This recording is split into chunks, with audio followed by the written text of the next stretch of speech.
between Chelsea and Fulham on Friday. Then that massive win for Sean Dyche in his first game in charge of Everton against the league leaders Arsenal. A 4-2 victory for Leicester, another win for Brentford and for Brighton late on, and for Manchester United, 13 in a row in all competitions at Old Trafford, beating Crystal Palace. Liverpool beaten again 3-0 at Molineux by Wolves, and Newcastle and West Ham playing out that 1-1 draw. We've brought you only 2 goals on this Sunday, but both of them highly significant. Brennan Johnson for Nottingham Forest, 3 wins in 4 games to defeat Leeds, and of course Harry Kane's 200th in the Premier League to defeat the reigning champions Manchester City away at Spurs again.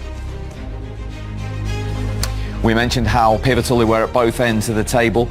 At the top, first of all, City missed the opportunity to close that gap.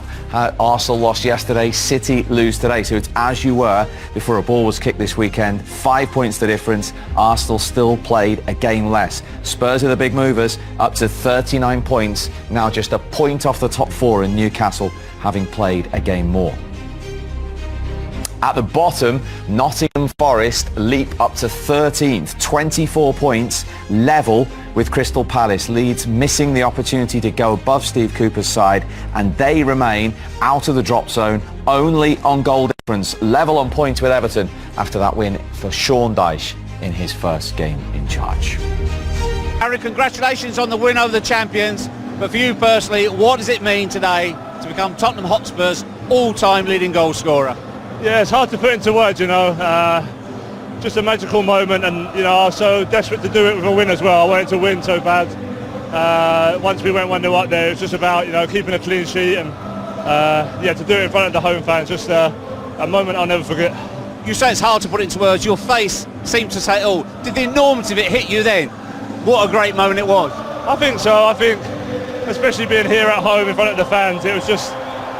There's been so much talk about it over the last couple of weeks, and I just wanted to get it done as soon as possible. So to do it in a big game against one of the best teams in the world, yeah, it's just a special feeling. Does it make it even more special for you, the fact that that's 200 Premier League goals now, and you're the fastest to do that? Only the third behind Shearer and Rooney, but you're the quickest to it. Yeah, no, it's a great feeling, you know. When I started playing regularly, you know, 8-9 years ago now, you know, it weren't even in my imagination to score 200 Premier League goals. So, yeah, to be there now is just exciting, and, you know, I've got plenty more years left, so hopefully a few more to come. And how does it feel, that feeling, compared to that very first one against Sunderland 9 years ago?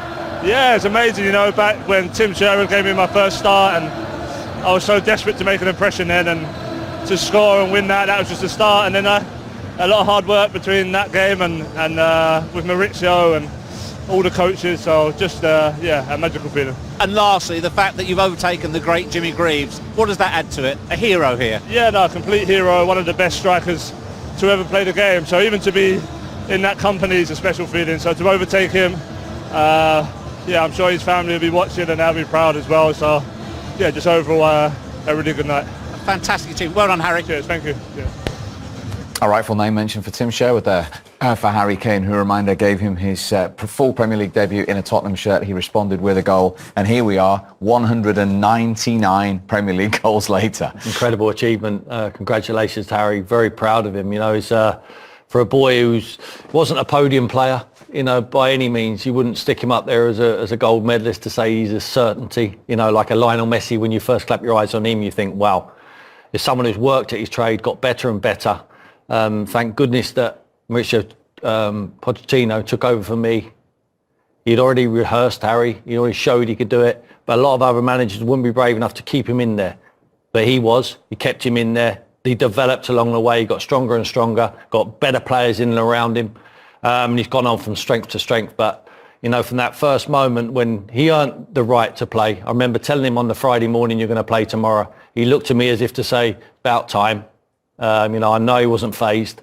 And he took the opportunity with both hands, and look, to break that, Jimmy Greaves is an all-time legend at Tottenham, but there's no bigger legend in that football club than someone who's one of their own, which is Harry Kane. And just give us an insight, because you worked day in, day out with him before that debut as well, before you were the manager, of the hard work, the hours, the repetition that this guy has put into his game. Well, I think that's what the kids out there who are watching have to realise. He's not born. He's born with physical attributes. He's not born to be to be a goal scorer. You know, and you have to work very hard, and you have to listen, you have to want to learn all of the time and learn off your teammates. Christian Eriksen was a massive influence on his development. He used to watch how he developed and wanted to improve himself. And Harry realised that there was no time to waste on the training field. He never wasted one day of his career, and he still doesn't on the training field. He realises every day is very important to the trade for moments like that. You know, where he can deliver. It's become second nature to him now. When he's fit, Sean mentioned he has injuries. He's had to bounce back from the injuries.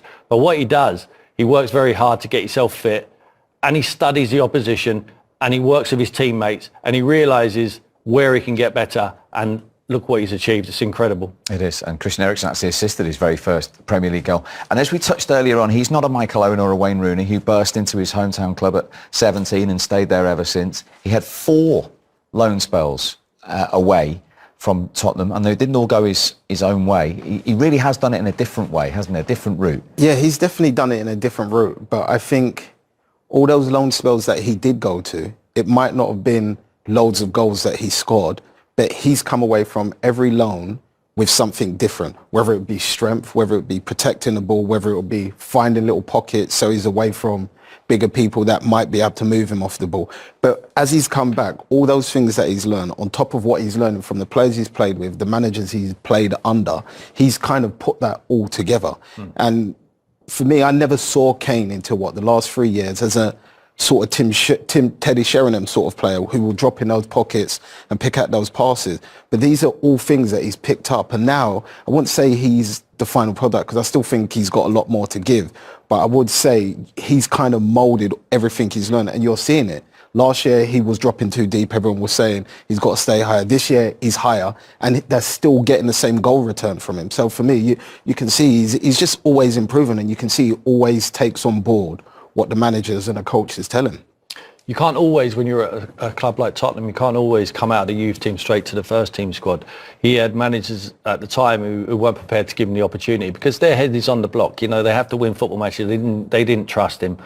But he went out on loan, so it was the best thing for him after 18's football to go out and play some competitive football. So he went to Orient, he went to Millwall, went to Leicester, went to Norwich. Not one of them managers thought he'd be a player. In adversity, he has become a Premier League player. No one backed him. You have to get backed as a kid to make it. Someone has to put trust in them and the faith to say you're good enough and give them the opportunity. I always say it. How do you know anyone can sing until you put them on the stage? He was put on the stage and he can sing.